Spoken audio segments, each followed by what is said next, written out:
차가운 병원 복도 공기는 한서연의 폐부를 찌르듯 스며들었다. 형광등 불빛이 그녀의 창백한 얼굴 위로 냉정하게 떨어졌고 방금 의사에게서 들은 말이 귓가에 맴돌았다. 수술 비용은 최소한 이 정도는 준비하셔야 합니다. 그 액수는 그녀가 평생 만져본 적 없는 거액이었고 남동생 서진의 생명을 구할 유일한 희망이었다. 서연은 고고학 기록물 복원 전문가였지만 그녀의 정교한 기술과 지식은 이 냉혹한 현실 앞에서는 아무런 가치가 없었다. 그녀는 수년간 훼손된 역사 속에서 진실을 복원해왔지만 정작 동생의 망가져가는 심장을 구할 돈은 없었다. 그녀는 중환자실 유리창 너머로 간신히 숨을 이어가고 있는 서진을 바라보았다. 앳된 얼굴은 고통으로 미약하게 일그러져 있었고 각종 의료기기가 그의 작은 몸을 위태롭게 지탱하고 있었다. 서연은 주먹을 꽉 쥐었다. 손톱이 손바닥을 파고드는 고통이 느껴졌지만 가슴을 찢는 절망감에 비하면 아무것도 아니었다. 부모님은 오래전에 돌아가셨고 두 남매는 서로에게 전부였다. 서진을 잃는다는 것은 그녀의 세상이 무너지는 것을 의미했다. 그녀는 자신의 영혼이라도 팔아서 동생을 살려야 했다. 돈이 필요했다. 무슨 수를 써서라도 어떤 대가를 치르더라도. 며칠 밤낮으로 돈을 구하기 위해 백방으로 뛰어다녔지만 현실은 냉혹했다. 은행 대출은 이미 한도에 찼고 지인들에게 빌린 돈도 눈덩이처럼 불어나 있었다. 그녀의 뛰어난 보건 실력은 학교에서는 인정받았지만 그것이 당장 거액의 현금으로 바뀌지는 못했다. 사채업자의 유혹적인 속삭임이 귓가에 맴돌았지만 서연은 그것이 또 다른 지옥으로 가는 길임을 알았다. 절망이 그녀의 목을 조여오던 그 순간 낯선 번호로 전화가 걸려왔다. 차분하고 기계적인 목소리가 수화기 너머로 흘러나왔다. 한서연 씨 되십니까? 은성그룹 비서실입니다. 강지원 회장님께서 당신의 도움이 필요하다고 하십니다. 은성그룹, 대한민국 경제의 심장부라 불리는 거대 기업, 그리고 그 정점에 있는 남자 강지원. 서연은 마른 침을 삼켰다. 그녀 같은 평범한 보건 전문가에게 은성그룹의 회장이 무슨 볼일이란 말인가. 의구심이 들었지만 지푸라기라도 잡는 심정으로 약속 장소로 향했다. 그녀가 도착한 곳은 그룹 본사 최상층, 도시 전체가 발 아래 내려다 보이는 거대한 회장실이었다. 방 안의 모든 것은 극도로 절제되어 있었지만 그 하나하나가 최고급품을 드러내고 있었다. 그리고 그 중심에 강지원이 서 있었다. 강지원은 그림자처럼 깊고 차가운 눈으로 그녀를 훑어보았다. 완벽하게 재단된 슈트를 입은 그는 젊었지만 그에게서는 나이를 가늠할 수 없는 냉정함과 압도적인 위압감이 느껴졌다. 그는 어떤 감정도 드러내지 않은 채 입을 열었다. 당신의 이력서는 잘 봤습니다. 국내 최고의 고문서 보건 전문가. 하지만 내가 관심 있는 건 당신의 절박함입니다. 그의 목소리는 방 안의 온도마저 몇 도는 낮추는 듯했다. 그는 테이블 위에 두툼한 서류 봉투 하나를 밀어놓았다. 내 할아버지의 유품입니다. 일기장과 회계장부 몇 권이죠. 심하게 훼손되어 아무도 해독하지 못했습니다. 서연은 봉투에서 조심스럽게 사진 몇 장을 꺼냈다. 불에 타고 물에 젖어 형체를 알아보기 힘든 종이 뭉치들. 전문가의 눈으로 봐도 거의 불가능에 가까운 작업이었다. 하지만 그녀의 눈은 순간적으로 빛났다. 그것은 단순한 훼손이 아니었다.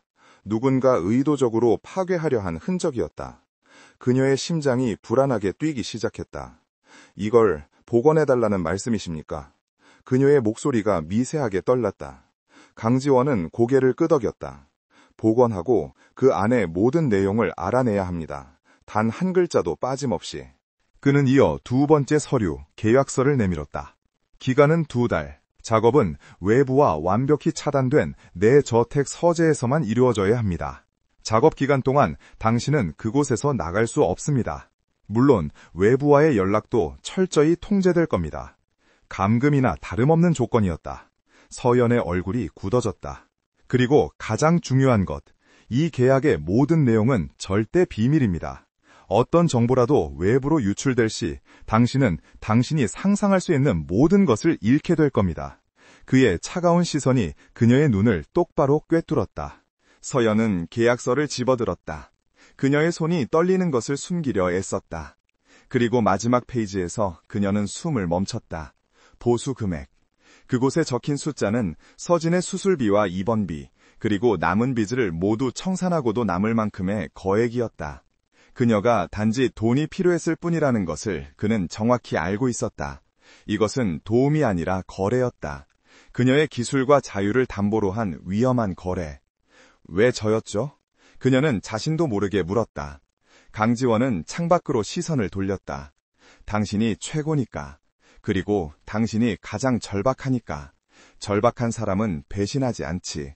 돈이 필요할 뿐이니까. 그의 말은 비수처럼 그녀의 자존심을 찔렀다. 하지만 그는 틀리지 않았다. 그녀는 절박했다.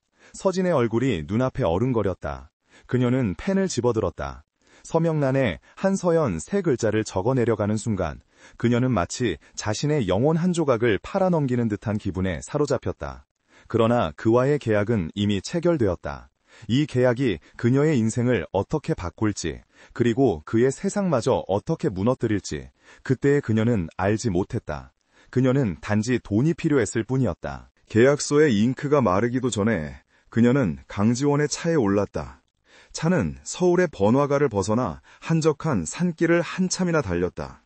그리고 마침내 거대한 철문 앞에 멈춰섰다. 은성원. 강씨 일가가 머무는 외부인에게는 한 번도 공개된 적 없는 거대한 저택이었다. 철문이 소리 없이 열리고 차는 잘 다듬어진 정원을 지나 고풍스러운 저택 본관 앞에 섰다. 그곳은 궁전이라기보다는 요새에 가까웠다. 숨막히는 고요함과 완벽한 통제. 서연은 차에서 내리며 차가운 밤 공기를 깊게 들이마셨다. 저택 내부는 밖에서 본 것보다 훨씬 더 화려하고 거대했지만 이상하게도 사람의 온기가 느껴지지 않았다. 대리석 바닥은 거울처럼 빛났고 높은 천장에는 거대한 샹들리에가 빛나고 있었지만 모든 것이 박제된 것처럼 차갑고 생기 없었다. 강지원은 그녀를 복도로 이끌었다. 벽에는 강씨 가문의 역대 총수들의 초상화가 걸려 있었다. 그들의 눈빛은 하나같이 강지원처럼 차갑고 날카로웠다. 서연은 마치 거대한 덫에 스스로 발을 들인 듯한 불안감을 느꼈다. 그가 멈춰선 곳은 저택 가장 안쪽에 위치한 거대한 서재의 문 앞이었다. 그는 복잡한 보안 장치를 해제하며 말했다. 이곳이 당신이 2달간 머물 작업실이자 감옥입니다.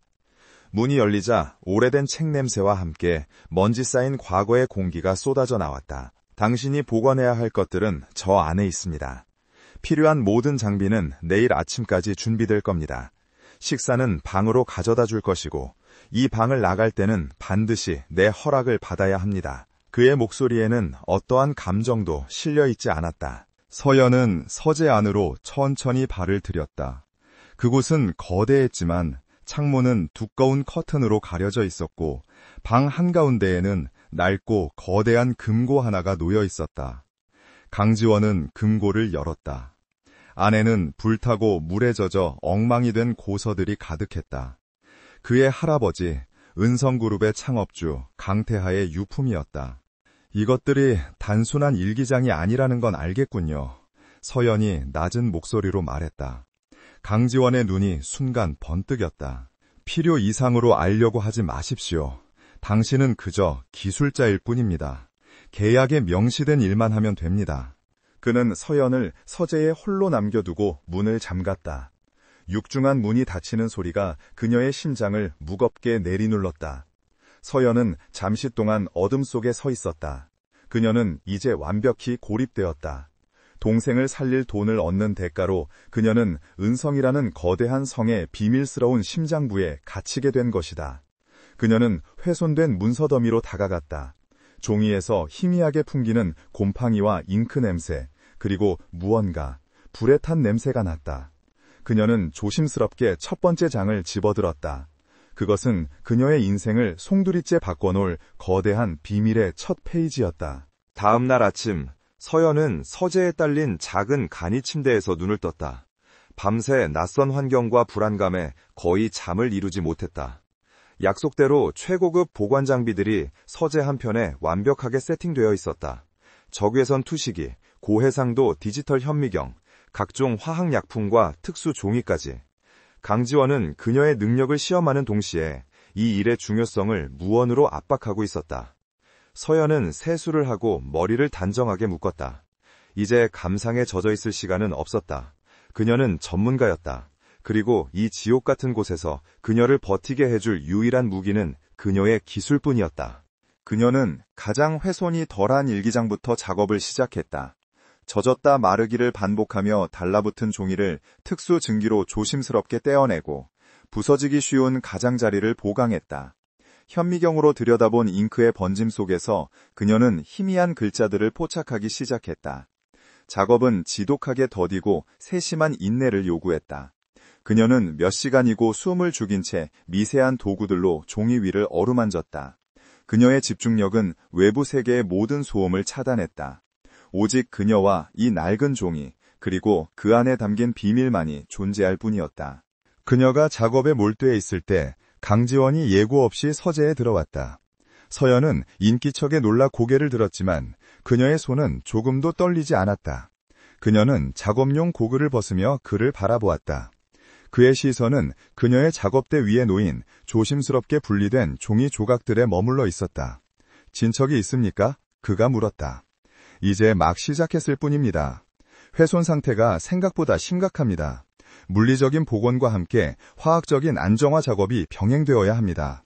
시간도 계약된 2달보다 더 걸릴지도 모릅니다. 그녀의 목소리는 차분하고 단호했다. 강지원은 그녀에게 한 걸음 더 다가왔다. 그는 그녀의 작업대 위에 펼쳐진 간신히 몇 글자를 알아볼 수 있게 된 페이지를 내려다보았다. 모든 것은 불길 속에서 시작되었다. 그날의 희생은 그의 미간이 미세하게 좁혀졌다. 그는 서연을 바라보았다. 그녀의 눈은 조금의 동요도 없이 그를 마주보고 있었다. 계약 기간은 연장될 수 없습니다. 어떤 수를 써서라도 2달 안에 끝내야 합니다.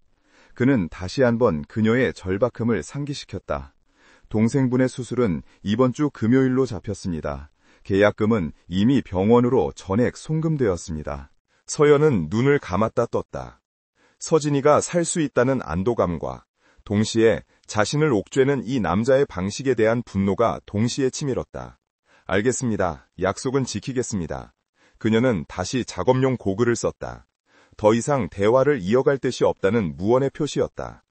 강지원은 그런 그녀를 잠시 더 지켜보다가 말없이 서재를 나갔다. 그는 그녀의 흔들림 없는 눈빛과 전문적인 태도에 흥미를 느꼈지만 동시에 경계심을 늦추지 않았다. 저 여자는 그가 지금까지 다뤄왔던 사람들과는 무언가 달랐다. 서연은 그가 나간 후에도 한동안 움직이지 않았다. 그녀는 병원으로 송금되었다는 돈을 생각했다. 그 돈은 서진이의 생명줄이었지만 동시에 그녀의 목에 걸린 족쇄였다. 그녀는 다시 작업에 몰두했다. 하지만 이제 그녀의 마음가짐은 조금 달라져 있었다. 처음에는 오직 돈을 위해 시작한 일이었다. 하지만 이제 그녀는 이 낡은 종이 속에 숨겨진 진실이 궁금해졌다. 강지원이 그토록 알고 싶어하는, 그리고 어쩌면 그가 그토록 두려워하는 그 비밀이 무엇인지. 그녀는 단지 돈이 필요했을 뿐이었지만 자신도 모르는 사이 거대한 폭풍의 눈으로 걸어들어가고 있었다. 한서연의 시간은 거대한 서재 안에서 멈춘 듯 흘러갔다. 그녀가 머무는 이 방은 황금으로 만든 세장이라는 표현이 정확히 들어맞았다. 최고급 침구와 욕실이 딸린 작은 휴식 공간이 서재 한편에 마련되었고 정확한 시간마다 최고급 레스토랑에서나 나올 법한 식사가 조용히 문 안으로 배달되었다. 하지만 서재의 육중한 문은 항상 밖에서 잠겨 있었고 유일한 창문은 두꺼운 벨벳 커튼으로 가려져 낮과 밤의 구분조차 모호했다. 강지원은 그녀에게 필요한 모든 것을 제공했지만 가장 본질적인 자유는 철저히 빼앗았다. 그녀는 서재 구석에 설치된 눈에 거의 띄지 않는 감시 카메라의 존재를 첫날부터 알고 있었다. 강지원은 그녀의 일거수일투족을 지켜보고 있을 터였다. 그는 때때로 예고 없이 서재에 들렀다.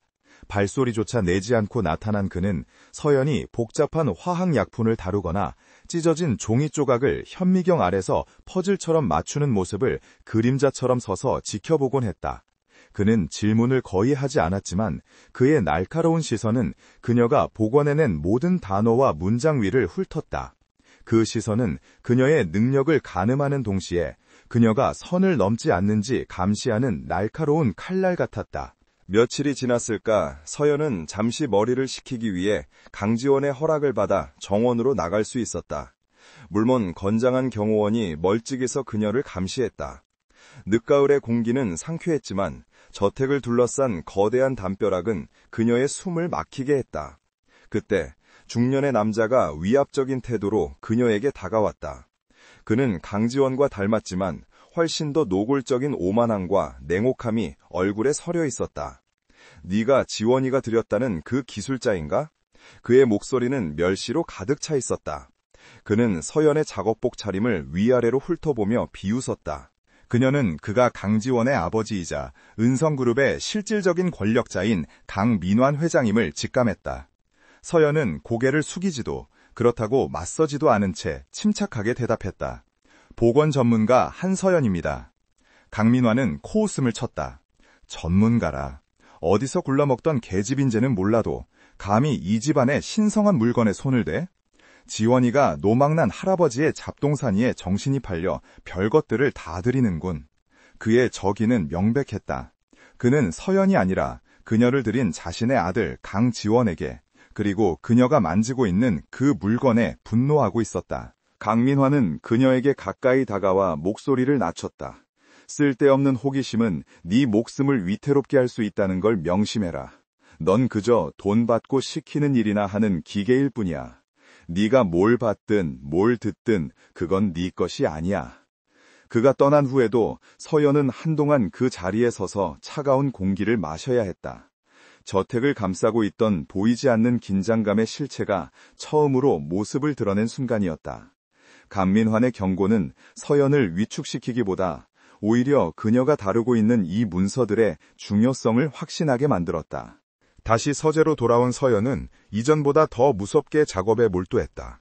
강민환의 협박은 그녀에게 이 일이 단순한 복원이 아님을 깨닫게 했다. 이것은 은성그룹의 과거, 어쩌면 추악한 비밀과 연결되어 있었다. 그녀는 불에 타담한 일기장의 페이지들을 복원해 나가기 시작했다. 강태하 회장의 필체는 강했지만 곳곳에 알 수 없는 기호들과 암호 같은 문장들이 숨겨져 있었다. 그것은 단순한 회상이 아니었다. 죄책감과 두려움이 묻어나는 누군가에게 보내는 절박한 메시지처럼 보였다. 며칠 밤낮의 사투 끝에 서연은 결정적인 단서 몇 개를 찾아냈다. 일기장은 시간 순서대로 쓰인 것이 아니라 특정 날짜를 기점으로 과거와 현재를 혼란스럽게 오가고 있었다. 그리고 반복적으로 등장하는 단어들이 있었다. 그날의 희생, 그날의 희생, 그리고 씻을 수 없는 피의 빛, 씻을 수 없는 피의 빛. 서연은 적외선 투시기를 이용해 불에 그을린 잉크 밑에 숨겨진 또 다른 글자들을 발견했다. 그것은 단순한 비유가 아니었다. 강태하 회장은 자신의 성공이 누군가의 죽음 위에 세워졌음을 분명히 명시하고 있었다. 그녀는 복원된 페이지들을 나열하며 퍼즐을 맞추기 시작했다. 희생이라는 단어가 나올 때마다 은성그룹의 초창기 역사와 관련된 날짜가 함께 등장했다. 그리고 피의 빛이라는 단어는 항상 특정 이름과 연결되어 있었는데 그 이름 부분은 의도적으로 심하게 훼손되어 있었다. 서연은 이것이 단순한 일기가 아니라 은성그룹의 원죄를 기록한 고해성사임을 깨달았다. 그녀는 자신의 기술로 죽은 자의 목소리를 되살리고 있었다. 그리고 그 목소리는 강씨 일가를 향해 비명을 지르고 있었다. 그날 밤 강지원이 다시 서재를 찾았다. 그는 평소보다 더 지쳐 보였고 슈트 재킷을 벗은 채 넥타이를 거칠게 풀고 있었다. 아마도 아버지 강민환과의 갈등 때문일지도 몰랐다. 그는 서연의 작업대 위에 가지런히 정리된 복원 문서들을 보았다. 그녀가 복원해낸 피의 빛이라는 단어가 그의 눈에 들어왔다. 그의 표정은 순간 얼음장처럼 차가워졌다. 이게 무슨 뜻이지? 그가 서연을 돌아보며 물었다. 그의 눈은 그녀의 생각을 꿰뚫어보려는 듯 날카롭게 빛났다. 서연은 고글을 벗으며 침착하게 대답했다. 저는 기술자일 뿐입니다, 회장님. 저는 훼손된 것을 원래대로 되돌릴 뿐 그 의미를 해석하지는 않습니다. 그녀의 목소리에는 두려움이나 호기심 대신 오직 전문가로서의 냉철함만이 담겨 있었다. 강지원은 그녀를 몇 초간 말없이 응시했다. 그는 그녀의 대답이 거짓말임을 알았다. 저 눈빛은 이미 무언가를 읽어낸 자의 눈빛이었다. 하지만 그녀는 교묘하게 선을 그었다. 자신이 본 것을 인정하지도 부인하지도 않으면서 그는 피식 웃었다. 그 웃음은 차가웠지만 아주 희미하게 자조적인 기색이 섞여 있었다. 당신을 과소평가했군, 한서연 씨. 당신은 돈 때문에 움직이는 사람 같아 보였는데 지금 보니 그 이상이야. 그는 작업대에서 한 걸음 물러섰다. 계속해. 하지만 잊지 마. 당신이 지금 만지고 있는 건 과거의 유물이 아니라 언제 터질지 모르는 폭탄이야. 그리고 그 폭탄에 가장 먼저 다치는 건 호기심 많은 기술자일 수도 있지. 그의 경고는 강민환의 것과는 달랐다. 그것은 협박이라기보다는 차가운 현실 인식에 가까웠다. 강지원이 떠나고 서재에는 다시 정적이 찾아왔다. 서연은 떨리는 손으로 가슴을 쓸어내렸다. 그녀는 두 거대한 힘 사이에 끼어들었다. 할아버지의 진실을 파헤치려는 강지원과 그 진실을 덮으려는 강민환. 그리고 그녀는 그 진실의 문을 여는 유일한 열쇠였다. 그녀는 작업대 앞에 다시 앉았다. 이제는 돌이킬 수 없었다. 동생의 수술은 이미 성공적으로 끝났다는 연락을 받았다. 계약은 그녀의 인생을 바꿨다. 그녀는 더 이상 돈 때문에 이 일을 하는 것이 아니었다. 그녀는 이 낡은 종이들 속에서 울부짖는 곡소리의 주인을 찾아야만 했다. 시간이 흐르면서 한서연은 낡은 문서들 속에서 하나의 패턴을 발견하기 시작했다. 강태하 회장의 일기는 단순한 기록이 아니었다. 그것은 철저하게 계산된 혹은 절박하게 숨기려 한 비밀의 조각들이었다. 특히 불에 그을린 흔적이 심한 부분, 강민환 회장이 그토록 경계했던 그 부분에서 그녀는 멈춰섰다. 종이는 바스라지기 직전이었고 잉크는 열에 녹아들어 거의 형체를 알아볼 수 없었다. 일반적인 복원 기술로는 불가능한 영역이었다. 그녀는 특수 화학 용매를 솜에 묻혀 수처럼 변해버린 종이 표면을 조심스럽게 닦아내고 고성능 적외선 스캐너로 잉크의 미세한 흔적을 촬영했다. 며칠 밤낮의 작업 끝에 마침내 스크린 위에 희미했던 글자들이 모습을 드러냈다. 그것은 20년 전의 어느 날짜였다. 화양 공장 화재. 그리고 그 아래 그녀의 심장을 먹게 할 만한 이름이 적혀 있었다. 강일하. 서연은 숨을 참았다. 강일하. 그는 강태하 회장의 형, 즉 강지원 회장의 큰 할아버지였다. 공식적인 은성그룹의 역사에서 강일하는 병약하여 일찍 세상을 떠난 비운의 천재로만 간략하게 기록되어 있었다. 하지만 이 일기장은 다른 이야기를 하고 있었다. 그날의 불길은 모든 것을 집어삼켰다. 일하 형님, 나의 욕망, 그리고 진실. 형님의 희생이 없었다면 지금의 은성도 없었을 것이다. 희생이라는 단어는 의도적으로 굵게 쓰여 있었다. 이것은 사고가 아니었다. 서연은 온몸에 소름이 돋는 것을 느꼈다. 그녀는 강지원이 가져다준 은성그룹의 공식 사사를 펼쳤다. 그곳에는 화양공장 화재가 안타까운 사고였으며 강태하 회장이 절망 속에서도 회사를 다시 일으켜 세운 영웅적인 일화로 포장되어 있었다. 날짜는 정확히 일치했지만 그날의 진실은 완전히 달랐다. 서연은 자신이 무엇을 발견했는지 깨달았다. 이것은 단순한 가족의 비밀이 아니었다. 거대 기업 은성그룹의 출발점, 그 신화의 근간을 뒤흔드는 원죄의 증거였다. 강민환이 왜 그토록 자신을 협박했는지, 강지원이 왜 그토록 이 과거에 집착하는지 이제야 명확해졌다. 강지원은 할아버지의 진실을 알고 싶어 했지만 그 진실이 자신의 아버지와 관련되어 있을 거라고는 상상조차 못하고 있을지도 몰랐다. 그녀의 손에 들린 이 낡은 종이 조각은 강씨 가문을 통째로 무너뜨릴 수 있는 칼날이었다. 그녀가 발견한 사실의 무게에 짓눌려 있을 때 서재의 문이 거칠게 열렸다. 강지원이었다. 그는 평소의 냉정함을 잃고 넥타이를 반쯤 푼 흐트러진 모습이었다. 그의 얼굴에는 극도의 피로와 분노가 서려 있었다. 그는 서재로 들어오자마자 변호사로 추정되는 사람과 격앙된 목소리로 통화하고 있었다. 이 사회 소집이라고? 아버지께서, 강민환 회장께서 그렇게까지 하실 줄은 몰랐군. 내가 물러설 것 같아? 당장 법적 대응 준비해. 그는 전화를 끊으며 신경질적으로 휴대폰을 테이블에 던졌다. 그는 은성그룹의 경영권을 두고 아버지 강민환과 보이지 않는 전쟁을 치르고 있었다. 강민환은 아들이 자신의 통제를 벗어나 그룹의 과거를 파헤치는 것을 막기 위해 이사회를 움직여 그를 압박하고 있었다. 강지원은 할아버지의 유품 복원을 통해 자신의 정당한 승계권과 아버지의 약점을 동시에 찾으려 했던 것이다. 그는 거친 숨을 몰아쉬다 작업대 위에 펼쳐진 복원 자료와 은성그룹 사사를 동시에 보고 있는 서연을 발견했다. 그의 눈빛이 순식간에 얼음장처럼 차가워졌다. 그가 서연에게 성큼성큼 다가왔다. 그의 위압적인 기세에 보통 사람이라면 공포에 질렸겠지만 서연은 자리를 뜨지 않고 침착하게 그를 마주보았다. 그녀의 눈은 이미 진실의 일부를 목격한 자의 그것이었다. 뭘 찾았지?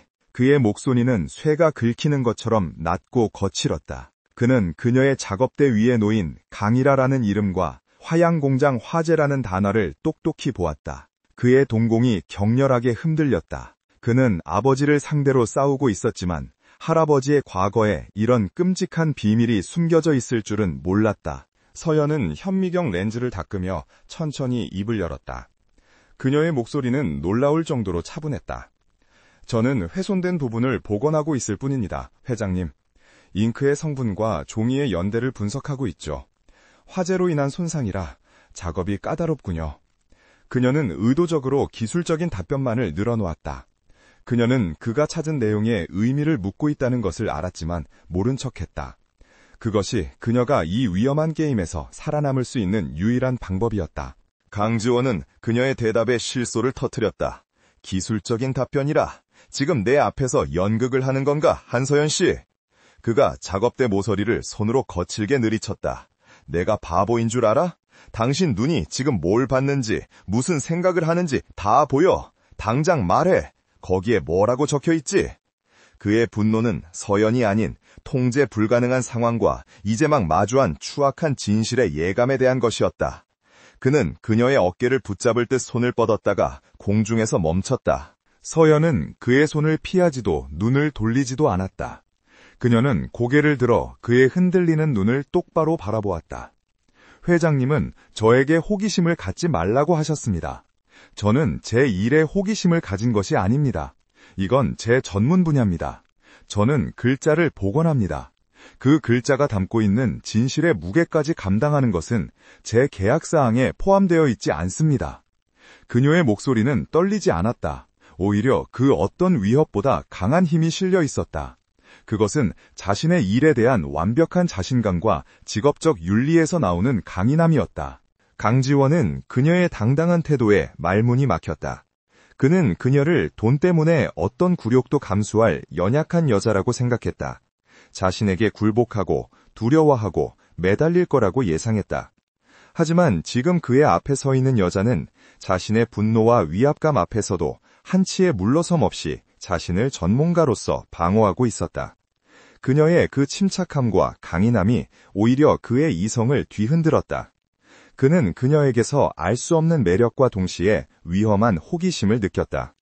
그는 그녀가 자신의 통제 아래 있다고 생각했지만 오히려 그녀가 자신을 꿰뚫어 보고 있는 듯했다.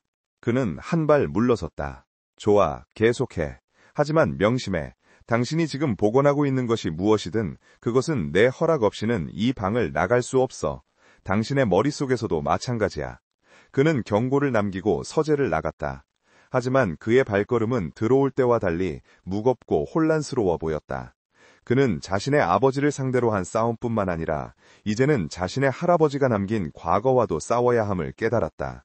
그리고 그 모든 비밀의 열쇠를 자신이 감금한 저 여자가 쥐고 있었다. 강지원이 나가고 서재에는 다시 정막이 흘렀다. 서연은 그가 나간 문을 잠시 바라보다 떨리는 다리를 애써 감추며 의자에 주저앉았다. 그녀는 괜찮은 척했지만 사실 온몸이 사시나무처럼 떨리고 있었다. 방금 그녀는 사자의 아가리에 머리를 집어넣었다가 뺀 것이나 다름없었다. 하지만 그녀는 해냈다. 그녀는 강지원에게 자신이 만만한 상대가 아님을 증명했다. 그녀는 더 이상 돈 때문에 굴복하는 피해자가 아니었다. 그녀는 진실을 복원하는 전문가 한서연이었다. 그리고 그녀는 이 끔찍한 비밀의 끝을 자신의 눈으로 확인하기로 결심했다. 그녀의 인생을 바꾼 계약의 첫 번째 결과는 전화벨 소리와 함께 찾아왔다.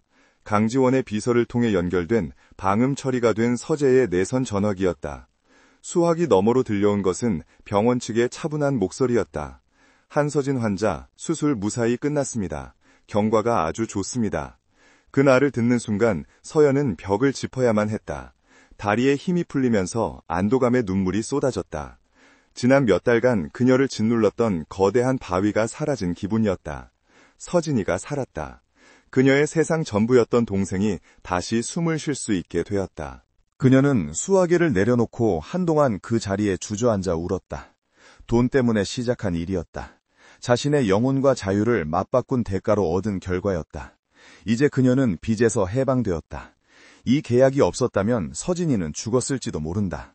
그녀는 강지원에게 빚을 졌다. 돈이 아닌 생명의 빚이었다. 하지만 그 안도감은 잠시뿐이었다. 빚을 갚았다는 해방감과 동시에 그녀의 발목에는 또 다른 족쇄가 채워져 있음을 깨달았다. 돈이라는 목적이 사라진 지금 그녀는 왜 이 밀실에 갇혀 낡은 종이들을 뒤지고 있는가. 서연은 눈물을 닦고 일어섰다. 그녀의 눈빛은 이전보다 더 단단하고 차가워져 있었다. 돈이 필요해서 시작했지만 이제는 아니었다.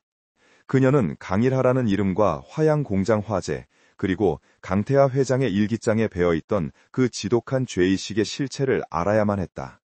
그것은 더 이상 강지원을 위한 일이 아니었다. 훼손된 역사 속에서 진실을 복원하는 전문가로서의 그녀 자신의 사명감이 불타오르기 시작했다. 그녀는 돈 때문에 영혼을 판 것이 아니라 진실을 사기 위해 영혼을 담보 잡혔던 것일지도 몰랐다. 그녀는 다시 작업에 몰두했다. 이번 목표는 강태하 회장의 일기장과 함께 발견된 불에 타고 물에 젖어 거의 숫덩이가 되다시피 한 회계 장부들이었다. 강민한 회장조차도 이것들은 그저 타다 남은 쓰레기라고 생각했는지 일기장만큼의 경계를 보이지는 않았다. 하지만 서연의 직감은 이 안에 결정적인 무언가가 숨겨져 있다고 말하고 있었다. 그녀는 특수 제작된 용매에 수처럼 변한 종이를 담고 초음파 세척기로 미세한 진동을 가해 겹겹이 눌어붙은 재를 떼어내는 고난도의 작업을 시작했다. 며칠이 걸린 작업 끝에 장부의 형태가 서서히 드러났다. 하지만 내용은 대부분 소실되어 알아볼 수 없었다. 서연은 실망하지 않고 장부의 두꺼운 가죽 표지를 살폈다. 불에 그을렸지만 이상하게도 특정 부분이 다른 곳보다 더 두꺼웠다. 그녀는 조심스럽게 메스를 이용해 표지의 가죽을 겹겹이 벗겨내기 시작했다. 그리고 마침내 그녀는 숨을 멈췄다.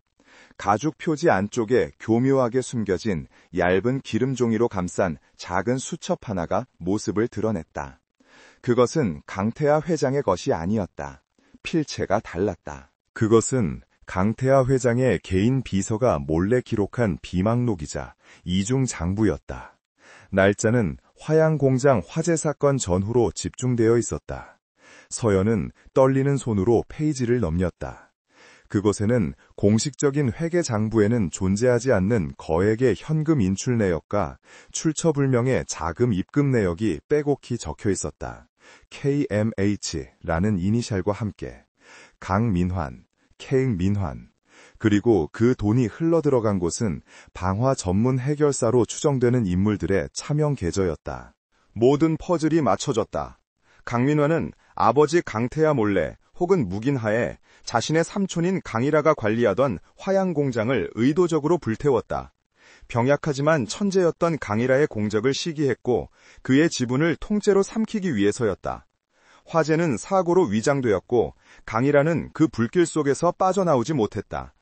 이 장부는 강태하 회장이 아들의 범죄를 알면서도 덮어주었거나 혹은 뒤늦게 알고 경악하여 숨겨둔 증거였다. 서연은 손에 들린 이 작은 수첩이 은성그룹 전체를 무너뜨릴 수 있는 판도라의 상자임을 깨달았다. 그녀가 발견한 진실의 무게에 압도되어 있을 때 강지원이 서재에 들어왔다. 그는 최근 며칠간 아버지 강민환과의 경영권 분쟁으로 극도로 예민해져 있었다. 강민환은 노골적으로 이사회를 압박하며 강지원의 입지를 좁혀왔고, 심지어는 출처불명의 여자 한서연을 저택에 들여 기밀을 빼돌리려 한다는 헛소문까지 퍼뜨리고 있었다. 강지원은 아버지가 왜 그토록 이 복원 작업을 막으려 하는지 의아해했다. 단숨이 할아버지의 유산에 대한 집착이라고 보기에는 그의 반응은 공포에 가까웠다. 강지원은 작업대 앞에 멈춰선 서연의 창백한 얼굴을 보았다. 그녀의 손에는 낡은 수첩이 들려 있었고, 그녀의 눈은 그가 한 번도 본 적 없는 깊은 혼란과 연민, 그리고 두려움으로 흔들리고 있었다. 무슨 일이지? 그의 목소리가 낮게 깔렸다. 그는 그녀가 작업대 위에 펼쳐놓은 복원된 장부 조각들과 그 위에 적힌 KMH라는 이니셜을 보았다. 그의 심장이 차갑게 내려앉았다. 그게 뭡니까? 서연은 고개를 들어 그를 바라보았다. 이제 더 이상 숨길 수도 숨겨서도 안 되었다. 그녀는 수첩을 그에게 건네지 않고 작업대 위에 조용히 밀어놓았다. 회장님께서 찾으시던 진실의 일부일지도 모릅니다. 그녀의 목소리는 잠겨 있었다. 강지원은 마른 침을 삼키며 수첩을 집어들었다. 그는 떨리는 손으로 기름종이를 벗기고 그 안에 빼곡한 숫자들과 이니셜을 확인했다. 날짜는 정확히 화양공장 화재 당일이었고, 입금자는 그의 아버지였다. 강지원의 세상이 그 순간 무너져 내리기 시작했다. 그가 그토록 경멸하면서도 한편으로는 넘어서고 싶었던 거대한 산이었던 아버지. 그 아버지가 자신의 삼촌을 죽이고 회사를 빼앗았을지도 모른다는 끔찍한 진실이었다. 그는 수첩을 쥔 손을 부들부들 떨었다. 이건 조작이야. 네가 감히! 그는 이성을 잃고 서연에게 소리쳤다. 그의 분노는 그녀가 아닌 눈앞의 진실을 향한 절박한 부정이었다. 하지만 서연은 그의 분노에 움츠러들지 않았다. 그녀는 그의 눈을 똑바로 바라보며 말했다. 저는 조작하지 않습니다. 저는 복원할 뿐입니다. 잉크의 연대, 종이의 재질, 모든 것이 그 시대의 것이 맞습니다. 그녀는 한 걸음 그에게 다가갔다. 회장님은 저에게 진실을 찾아달라고 하셨습니다. 돈이 필요했던 제게 그보다 더 무거운 진실의 무게를 감당하라고 하셨습니다. 그녀의 목소리에 원망 대신 강한 힘이 실렸다. 이제 회장님께서 대답하실 차례입니다. 이 진실을 감당하실 수 있겠습니까? 강지원은 그녀의 눈을 보았다. 그토록 차갑고 감정 없던 그의 눈동자가 격렬하게 흔들렸다. 그는 그녀의 말에 대답할 수 없었다. 그녀가 건넨 것은 단순한 증거가 아니었다. 그것은 그의 세계를 지탱하던 모든 믿음과 가치를 파괴하는 독약이었다. 그는 그녀의 눈빛 속에서 자신과 같은 고통과 혼란을 보았다. 돈 때문에 얽혔던 두 사람, 계약으로 시작된 관계. 하지만 이제 그들은 그보다 훨씬 더 깊고 위험한 진실의 늪에 함께 빠져버렸다. 그들의 계약은 서연의 인생을 바꿨고 이제 막 그의 세상을 무너뜨리기 시작했다. 서재 안의 공기는 얼음처럼 얼어붙었다. 강지원은 아버지가 저지른 끔찍한 범죄의 증거가 담긴 낡은 수첩을 쥔 채 미동조차 하지 못했다. 그의 손은 분노 때문인지 혹은 배신감 때문인지 격렬하게 떨리고 있었다. 그가 평생을 바쳐 지키려 했던 은성이라는 제국, 그가 아버지에게서 물려받을 것이라 믿었던 그 모든 것이 사실은 삼촌의 피 위에 세워진 것이었다. 그의 세상이 발밑부터 무너져 내리는 소리가 들리는 듯했다. 그는 고개를 들어 한서연을 바라보았다. 그녀의 눈은 그 모든 진실을 알고도 그 자리에 버티고 서 있었다. 이게 사실이라면... 강지원의 목소리는 갈라져 나왔다. 내 아버지는 그는 말을 잇지 못했다. 그가 겪고 있는 충격과 고통은 상상을 초월하는 것이었다. 한서연은 그에게서 시선을 피하지 않았다. 연민이나 동정은 아니었다. 그것은 진실을 마주한 자의 무거운 동질감이었다. 회장님, 그녀가 입을 열었다. 제가 이 서재에 들어온 순간부터 회장님과 저는 이미 돌아올 수 없는 강을 건넜습니다. 이것은 이제 과거의 유물이 아닙니다. 살아있는 증거입니다. 바로 그때였다. 서재의 육중한 문을 누군가 거칠게 두드렸다. 회장님, 강지원 회장님, 문 여십시오. 비서의 다급한 목소리가 아니었다. 저택의 경호팀장, 강민환 회장의 충복인 자의 목소리였다. 강지원은 수첩을 재킷 안주머니에 황급히 밀어넣으며 서연을 바라보았다. 그의 눈빛은 아무 말도 하지 말라는 무언의 명령을 담고 있었다. 그가 문을 열기 위해 보안장치로 다가가는 순간 문이 강제로 열렸다. 마스터키였다. 문 앞에는 강민환 회장이 싸늘한 미소를 지은 채 서 있었다. 그의 뒤로는 저택 경호원들과 그가 사적으로 부리는 법무팀 변호사들, 그리고 낯선 사복경찰 몇 명이 함께였다. 강민환은 아들을 무시한 채 서재 안을 천천히 둘러보았다. 그의 시선은 한서연과 그녀의 작업대 위에 고정되었다. 지원아, 네가 귀한 손님을 모시고 있다고 해서 내가 직접 행차했다. 그런데 내 집안의 물건을 훔쳐보는 도둑고양이를 들인 모양이구나. 그의 목소리는 얼음장처럼 차가웠다. 강지원이 앞을 가로막았다. 아버지, 이게 무슨 무례한 건 너다. 강민환이 불호령을 내렸다. 네가 저 계집에게 빠져 회사 기밀을 빼돌리고 있다는 제보가 들어왔다. 당장 저 여자를 산업 스파이 혐의로 체포해. 사복 경찰들이 서연에게 다가오려 했다. 강지원이 팔을 벌려 그들을 막아섰다. 누구 마음대로? 여긴 내 사유지입니다. 영장도 없이 이게 무슨 짓입니까? 변호사 중 한 명이 앞으로 나서며 서류를 내밀었다. 긴급 체포 영장입니다. 강지원 회장님. 한서연 씨가 은성그룹의 경쟁사인 태하전다에 그룹의 기밀 자료를 유출한 혐의입니다. 강지원은 서류를 빼앗아 들었다. 터무니없었다. 서연은 이곳에 감금되어 있었다. 어떻게 외부와 연락을 한단 말인가? 말도 안 돼! 이건 조작이야! 강민환이 비웃었다. 조작? 저 여자의 개인 계좌로 오늘 아침 태하전자 측에서 거액의 돈이 입금된 내역이 확인됐다. 넌 저 여자의 거짓말에 속아 넘어간 거야, 이 어리석은 놈. 모든 것이 완벽하게 짜인 각본이었다. 강민환은 서연이 진실에 접근했다는 것을 직감하자마자 그녀를 매장시키기 위해 함정을 팠던 것이다.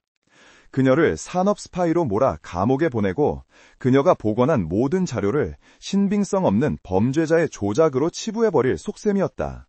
경찰들이 강지원을 밀치고 서연에게 다가가 수갑을 꺼내들었다. 한서연 씨, 묵비권을 행사할 수 있으며 서연은 창백해진 얼굴로 뒷걸음질 쳤지만 그녀의 눈은 두려움 속에서도 강지원을 똑바로 향하고 있었다. 그 눈은 당신은 이제 어떻게 할 것인가 라고 묻고 있었다. 강지원은 절체절명의 기로에 섰다. 아버지가 내민 손을 잡고 이 모든 진실을 덮어버릴 것인가, 아니면 강민환이 아들에게 다가와 속삭였다. 지금이라도 늦지 않았다, 지원아. 저 계집 하나 버리면 돼. 그럼 모든 게 제자리로 돌아올 거야. 은성은 우리 것이잖나. 그것은 악마의 속삭임이었다. 아버지의 추악한 범죄를 묵인하고 무고한 여자를 희생시켜 제국의 왕좌를 차지하라는 유혹이었다. 강지원은 눈을 감았다. 그의 머릿속으로 서연의 침착한 눈빛, 그녀의 전문적인 손길, 그리고 진실을 감당할 수 있겠느냐고 묻던 그녀의 목소리가 스쳐 지나갔다. 강지원은 눈을 떴다. 그의 눈은 더 이상 흔들리지 않았다. 그는 결정을 내렸다. 멈춰.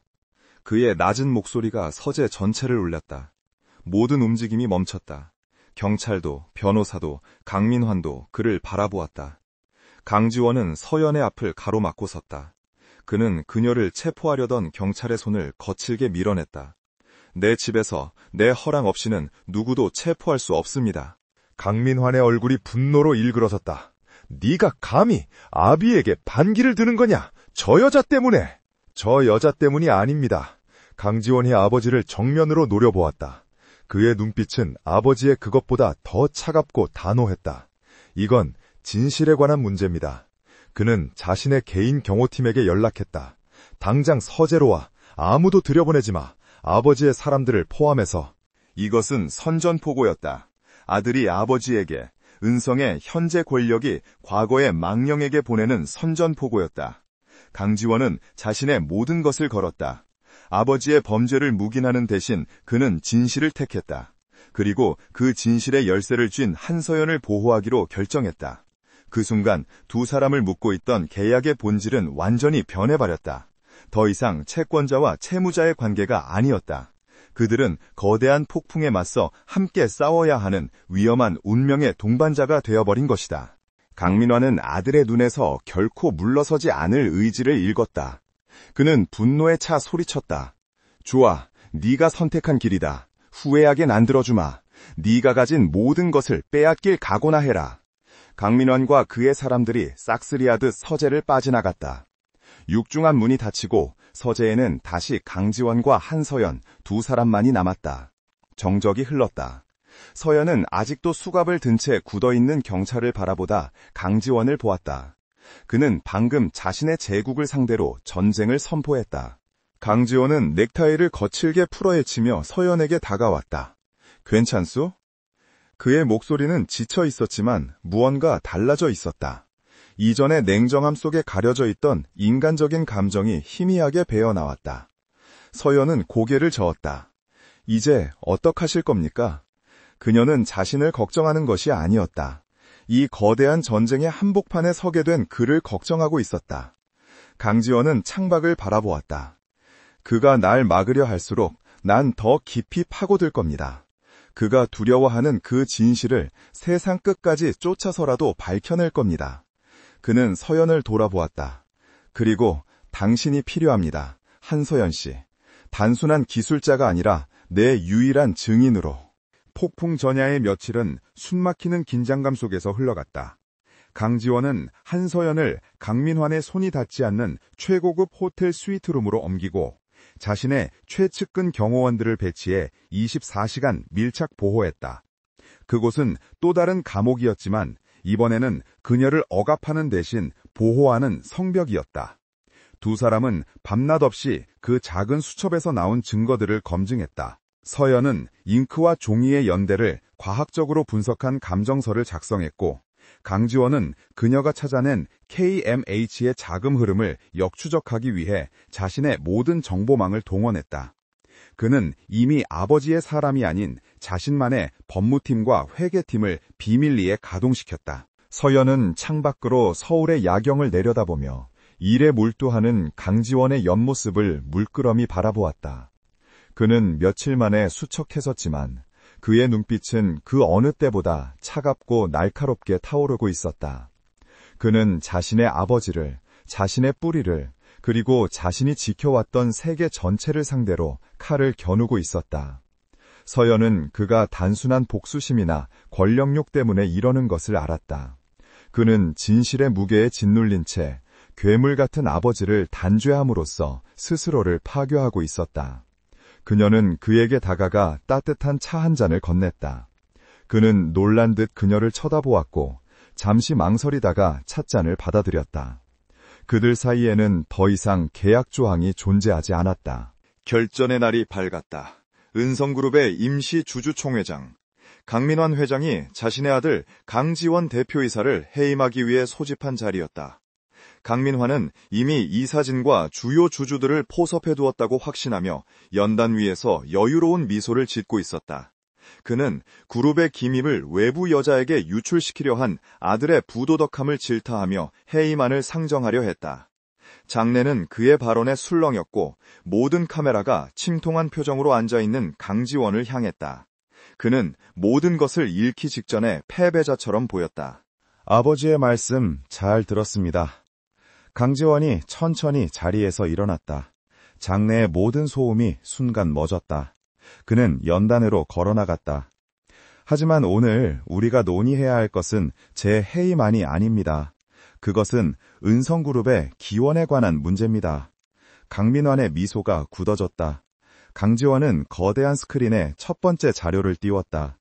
20년 전 화양공장에 불타버린 전경이었다. 20년 전 오늘 은성의 모태가 된 화양공장에서 화재가 발생했습니다.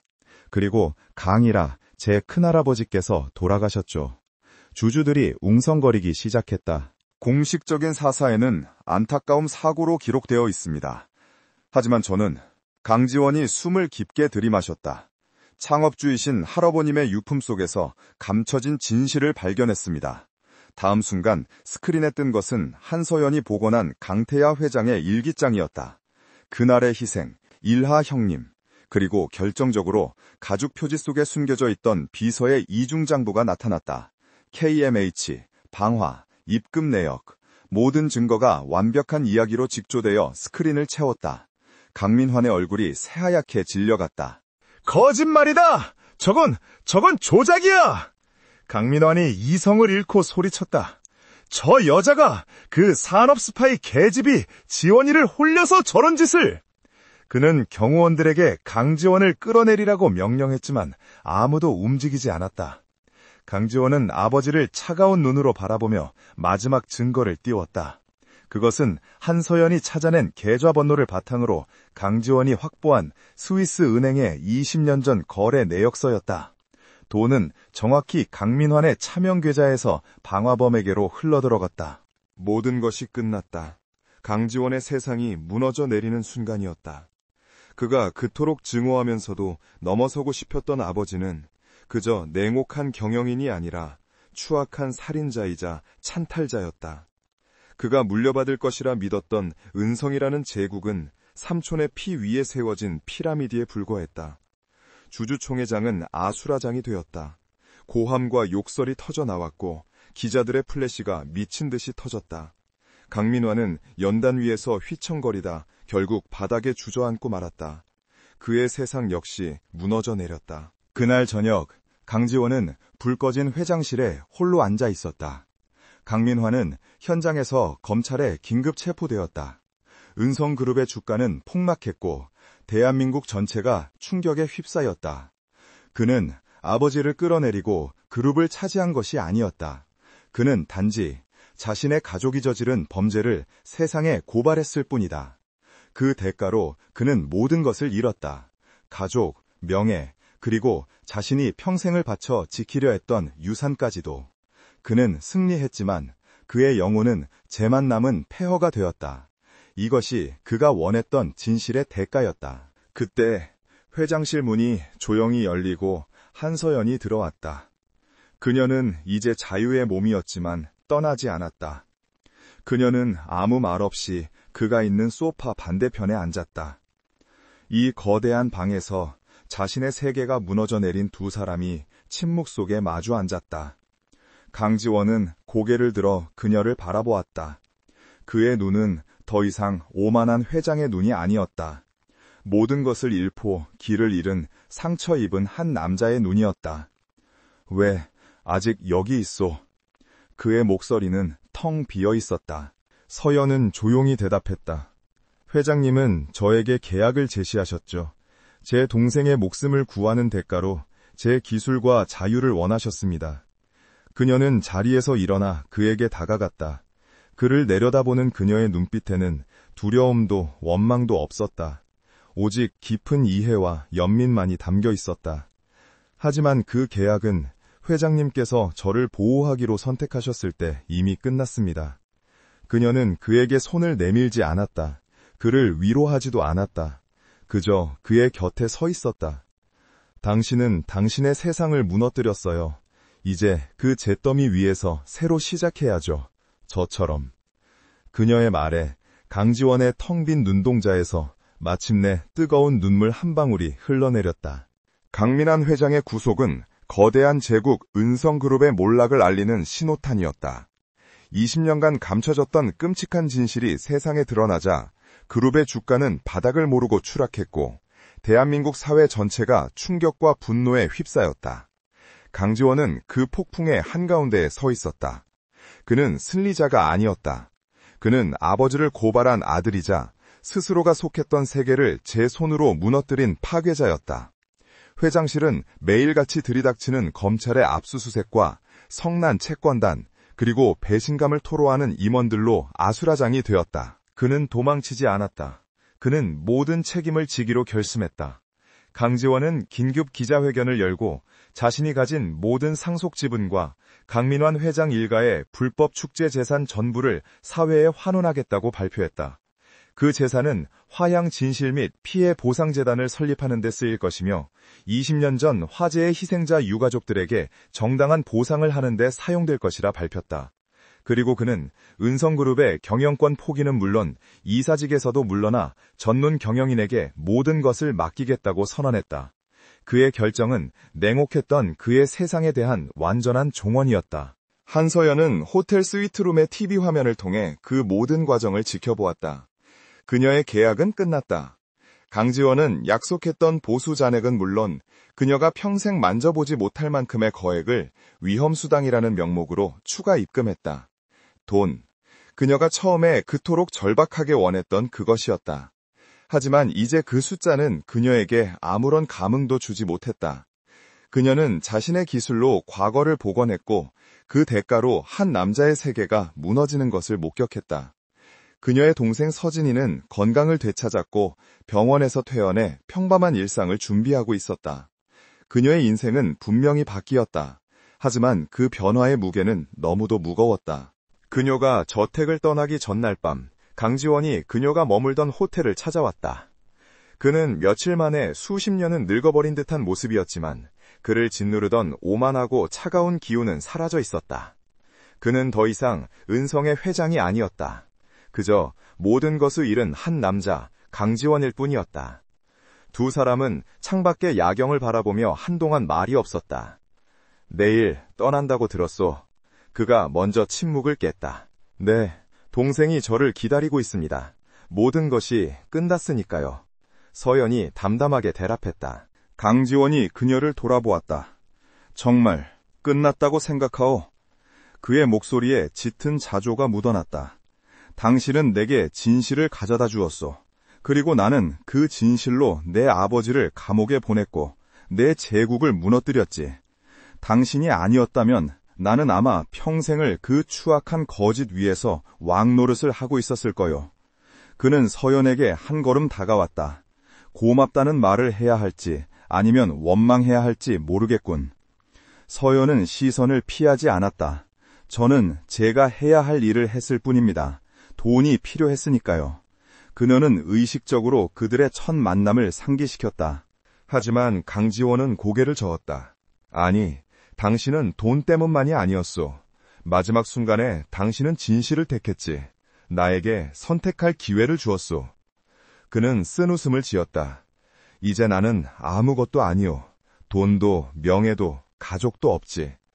서연은 그의 흔들리는 눈을 바라보았다. 아무것도 아닌 게 아닙니다. 그녀가 낮은 목소리로 말했다. 당신은 그 잿더미 속에서 유일하게 진실을 선택한 사람입니다. 그건 모든 것을 가진 것보다 더 어려운 일이죠. 그녀의 말은 그 어떤 위로보다 강하게 그의 폐부를 찔렀다. 다음 날 서연은 그가 준 돈의 대부분을 익명으로 화양진실재단에 기부했다. 그녀는 동생의 치료비와 앞으로 살아갈 최소한의 비용만을 남겼다.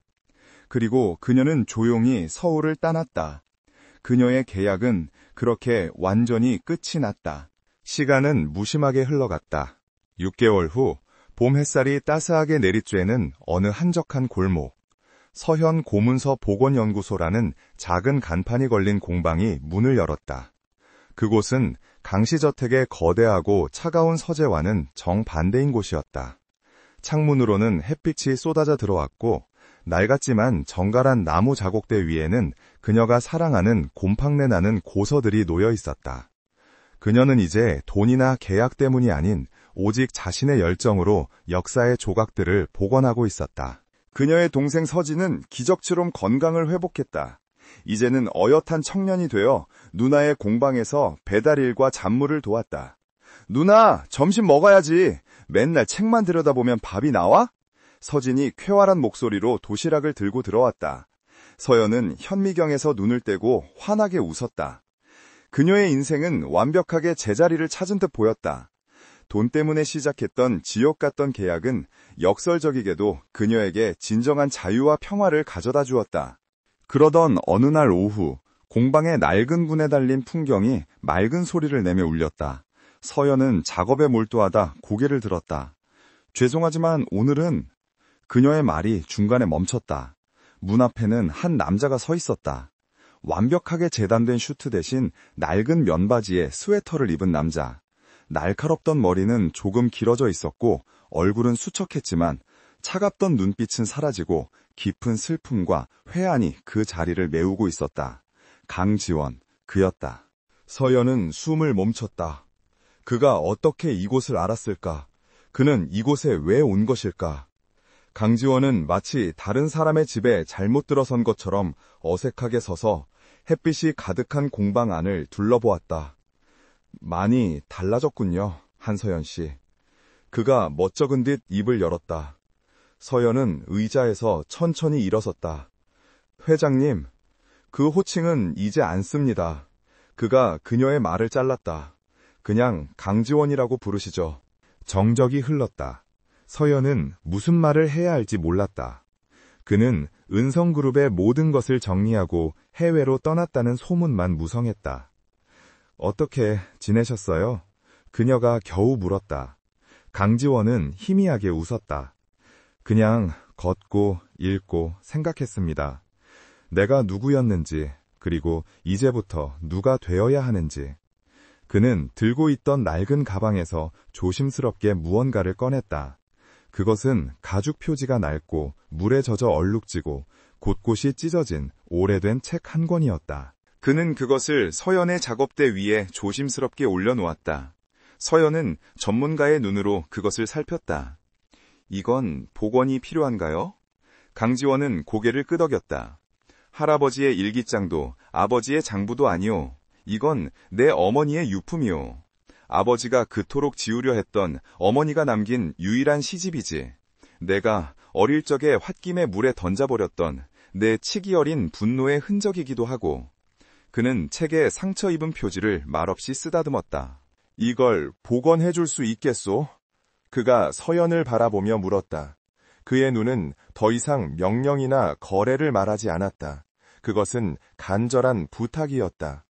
그는 자신의 망가진 과거, 유일하게 순수했던 기억의 조각을 그녀에게 내밀고 있었다. 서연은 그의 눈을 피하지 않았다.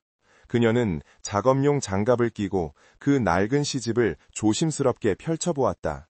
잉크가 번지고 종이가 울어붙어 상태가 심각했다. 시간이 아주 오래 걸릴 겁니다. 그녀가 말했다. 괜찮소. 기다릴 수 있소. 서연은 고개를 들어 그를 바라보았다. 그리고 그녀는 처음으로 그를 향해 환하게 웃었다. 그것은 돈이나 계약이 아닌 진심에서 우러나온 미소였다. 그럼 새로운 계약서를 써야겠네요. 이번에는 제대로 된 걸로. 강지원은 그녀의 미소를 보며 긴장했던 어깨를 풀었다. 그는 자신의 무너진 세상 속에서 마침내 손 내밀 수 있는 유일한 사람을 찾은 것이다. 그녀는 단지 돈이 필요했을 뿐이었지만 그 계약은 그녀와 그의 인생을 송두리째 바꾼 후 마침내 두 사람을 진실이라는 이름 아래 다시 만나게 했다.